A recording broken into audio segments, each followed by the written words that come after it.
नमस्कार दोस्तों, स्वागत है आपका मेरे YouTube चैनल पर। आज मैं आपको सिखाऊंगा कि फ्यूचर टेंस में हैविंग का प्रयोग किस तरह से किया जाता है। तो इसकी पहचान देखिए। जिन हिंदी वाक्यों के अंत में हो रहा होगा, हो रही होगी, हो रहे होंगे आदि शब्द आते हैं, ये तो इसकी पहचान है। अब इसका स्ट्रक्चर देखिए दोस्तों। Subject plus will be plus having plus object. Subject plus will be plus having plus object. यानी हमको चाहे हमारा सिंगुलर सब्जेक्ट हो चाहे प्लूरल सब्जेक्ट हो, यानी एक वचन और बहुवचन दोनों सब्जेक्ट के साथ में हमको विल बी का ही प्रयोग करना है। तो तुम्हें बुखार हो रहा होगा, ये एग्जाम्पल्स हैं, इनको देख लेते हैं। तुम्हें बुखार हो रहा होगा, तुम्हें की जो मीनिंग होती है वो क्या होती है friends? U, Y O U. U के बाद हम क्या लगाएंगे? होगा होगी के लिए क्या लगाते हैं हम? Will be. तो हम लाएंगे विल बी। अब हो रहा, हो रही, इसके लिए हम किसका प्रयोग करते हैं? हैविंग। ध्यान से समझना वीडियो को, ध्यान पूर्वक समझ लो। एक बार 2-3 सेंटेंस समझ लो, फर्राटे से उड़ा दोगे सारे के सारे सेंटेंस ऐसे, चाहे वो प्रेजेंट के हों, चाहे फ्यूचर के हों, चाहे पास्ट के हों, हैविंग के हों, चाहे किसी के भी हों, चाहे हैविंग टू के हों। जितनी बार भी मैंने अभी तक वीडियो डाली हैं, कोई भी ऐसी वीडियो नहीं है जो कि बच्चों के समझ में ना आ रही हूँ। तो कृपया करके ध्यान से समझें। ये जो मैं मेहनत कर रहा हूँ आपके लिए ही कर रहा हूँ। देखिए, तुम्हें बुखार हो रहा होगा, तो तुम्हें की क्या होती है? यू। होगा होगी के लिए क्या लाएंगे? Will be. हो रहा की अंग्रेजी क्या होती है? हैविंग। हैविंग, हो रहा क्या हो गई? हैविंग। अब हमारा क्या बचा? बुखार। You will be having fever, FEVER। You will be having fever, तुम्हें बुखार हो रहा होगा। नेक्स्ट सेंटेंस देखिए। तुम्हें परेशानी हो रही होगी, तुम्हें की क्या होगी फ्रेंड्स? यू। होगी क्या लाएंगे? Will be. हो रही की क्या लाएंगे? हैविंग। और परेशानी क्या लगा देंगे? Problem. You will be having problem, तुम्हें परेशानी हो रही होगी। तुम्हें जुखाम हो रहा होगा, भैया मौसम बदल रहा है, जुखाम हो भी सकता है। देखिए, तुम्हें जुखाम हो रहा होगा, तो तुम्हें क्या होती है? यू। होगा होगी क्या लाएंगे? Will be. हो रहा की क्या लाएंगे? हैविंग। और जुखाम की क्या लगा देंगे? कोल्ड लगा दीजिए भैया। You will be having cold, तुम्हें जुखाम हो रहा होगा। तुम्हें दर्द हो रहा होगा, यू। होगा क्या लाएंगे? Will be. हो रहा की क्या लाएंगे? हैविंग। और दर्द की क्या लाएंगे भैया जी? Pain. You will be having pain, तुम्हें दर्द हो रहा होगा। तुम्हें खांसी हो रही होगी, तुम्हें की क्या लाएंगे? यू। साथ के साथ बोलिए, आप लोग बोलिए। यू। होगी क्या लाएंगे? Will be. बनाने की कोशिश कीजिए, साथ के साथ वीडियो को देखते भी रहिए और बनाते भी रहिए साथ के साथ। तो तुम्हें क्या लगा दी हमने? यू। होगी क्या लगा दी? Will be. और हो रही की क्या लगानी है फ्रेंड्स? हैविंग। और खांसी क्या हो गई? कफ, COUGH, cough. You will be having कफ, तुम्हें खांसी हो रही होगी।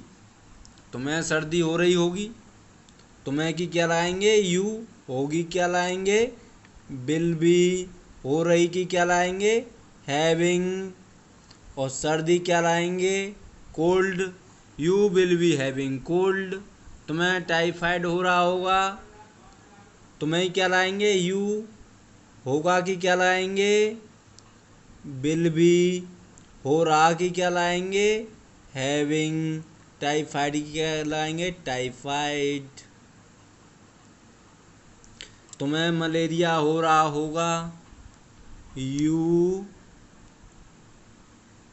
Will be having malaria, you will be having malaria. तो ये अभी हमने समझे थे अफर्मेटिव सेंटेंस, और आशा करता हूँ कि अफर्मेटिव सेंटेंस आपको समझ में आ गए होंगे। अब हम सीखेंगे, यानी अब हम आपको समझाएंगे नेगेटिव सेंटेंस। देखिए, नेगेटिव सेंटेंस अर्थात नकारात्मक वाक्य, जिन वाक्यों में नहीं आता है उनको हम नेगेटिव सेंटेंस कहते हैं। नेगेटिव सेंटेंस में हम विल के पश्चात नोट लगाना है। नेगेटिव सेंटेंस में ध्यान रखना, यानी subject plus will not B plus having plus object, ये हमारा स्ट्रक्चर है। दोबारा से देख लीजिए, subject plus will not B plus having plus object. तुम्हें बुखार नहीं, एक सेकंड, हाँ, तुम्हें बुखार नहीं हो रहा होगा, तो तुम्हें की क्या लगाएंगे फ्रेंड्स, तुम्हें की क्या लगाएंगे हम, यू। होगा कि विल नहीं आ रहा है तो नॉट बी, यानी will not B. You will not B, हो रहा की क्या लगा देंगे, हैविंग, और बुखार की क्या लगा देंगे, फीवर।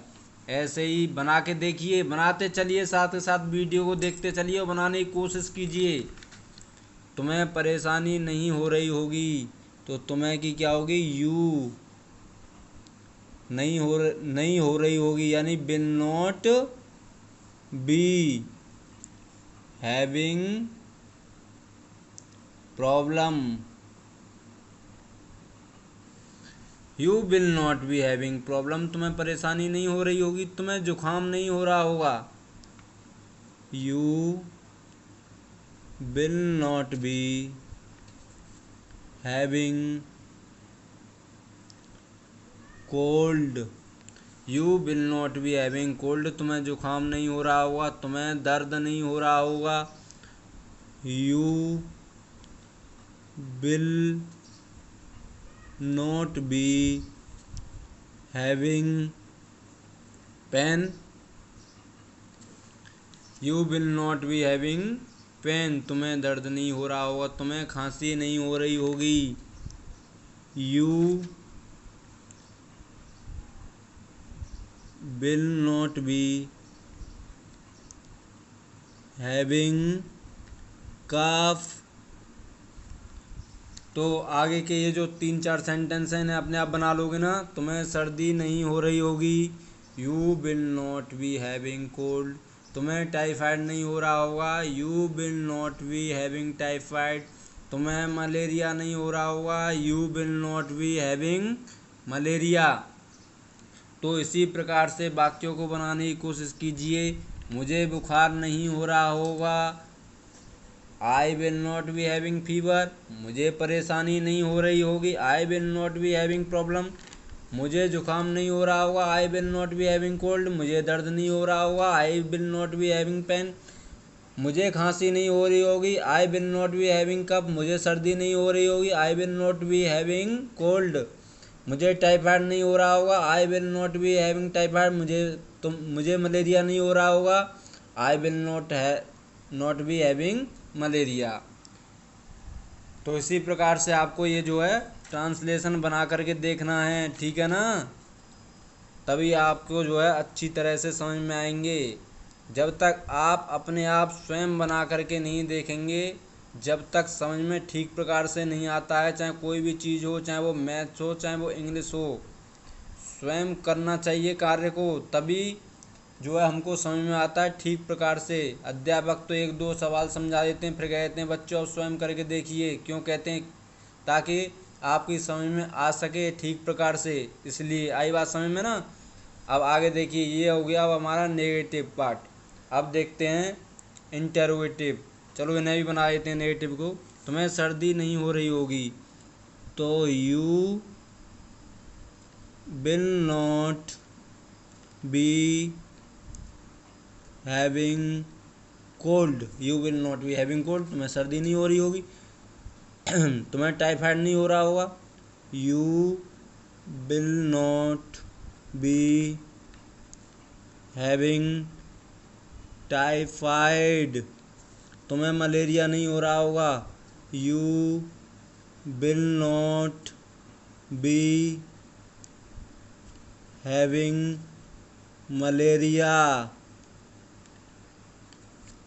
ठीक है फ्रेंड्स, आगे देखिए इंटेरोगेटिव देखते हैं। अब इंटेरोगेटिव क्या कह रहा है भैया, रूल नंबर 1 देखिए, ये क्या लिखा हुआ है समझिए इसको। यदि वाक्य क्या शब्द से शुरू हो तो वाक्य में सबसे पहले बिल फिर सब्जेक्ट तथा बी लगाते हैं, बिल्कुल सत्य बात है साहब। स्ट्रक्चर देखिए, will plus subject plus be plus having plus object plus question mark. यानी जब वाक्य में क्या शब्द शुरू में आता है तो उसकी अंग्रेजी हम नहीं लगाते हैं। ये बात आप ध्यानपूर्वक अपने दिमाग में नोट कर लीजिए, चाहे वो कोई सा भी सेंटेंस हो। जब शुरुआत में क्या आता है तो हम क्या शब्द की अंग्रेजी नहीं लगाते हैं। यदि बीच में आता तो सबसे पहले क्या की लगाते, कौन आता तो सबसे पहले उसकी लगाते। आई बात समझ में। जब क्या कब कहाँ क्यों कैसे, ये जो WH फैमिली के वर्ड्स जो बीच में आते हैं तब इनकी जो है अंग्रेजी सबसे पहले लगाते हैं हम ट्रांसलेशन बनाने में। लेकिन जब क्या शुरू में आता है तो इसकी हम अंग्रेजी नहीं लगाते हैं, ना ही तो पहले ना ही बाद में, यानी कभी लगाते ही नहीं हैं। आई बात समझ में। तो क्या तुम्हें बुखार हो रहा होगा, तो क्या की तो लगाएंगे नहीं। अब हमारा सब्जेक्ट क्या है, यू, तो सबसे पहले हमको क्या लगाना है, इसमें क्या लगा था, सबसे पहले बिल फिर सब्जेक्ट तथा बी। तो सबसे पहले हमको क्या लगाना है, बिल।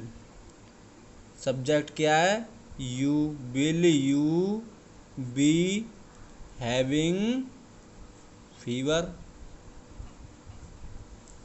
क्या तुम्हें बुखार हो रहा होगा, will you B having fever.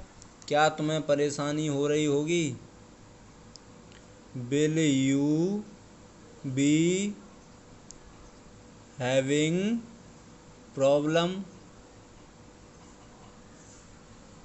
क्या तुम्हें जुखाम हो रहा होगा, will you B having cold. अब देखते हैं interrogative plus negative sentence. Interrogative plus negative वाक्यों में सब्जेक्ट के पश्चात नोट लगाते हैं, बिल्कुल सत्य बात है, सब्जेक्ट के बाद ही नोट लगाना है। अब क्या इसका स्ट्रक्चर देखते हैं, will plus subject plus not plus be plus having plus object plus question mark. क्या तुम्हें सर्दी नहीं हो रही होगी, सबसे पहले हम क्या लाएंगे, बिल, फिर क्या लाएंगे, सब्जेक्ट, सब्जेक्ट क्या है हमारा, तुम्हें अंग्रेजी क्या है, यू, फिर क्या लाएंगे, नोट, सब्जेक्ट के बाद नोट लगाना भाई, फिर क्या लाएंगे, बी, फिर क्या लाएंगे, हैविंग, फिर क्या लाएंगे, ऑब्जेक्ट या अदर वर्ड जो भी है, सर्दी यानी cold. Will you not be having cold, क्या तुम्हें सर्दी नहीं हो रही होगी। क्या तुम्हें खांसी नहीं हो रही होगी, will you not be having cough, क्या तुम्हें खांसी नहीं हो रही होगी, will you not be having cough. आई बात समझ में।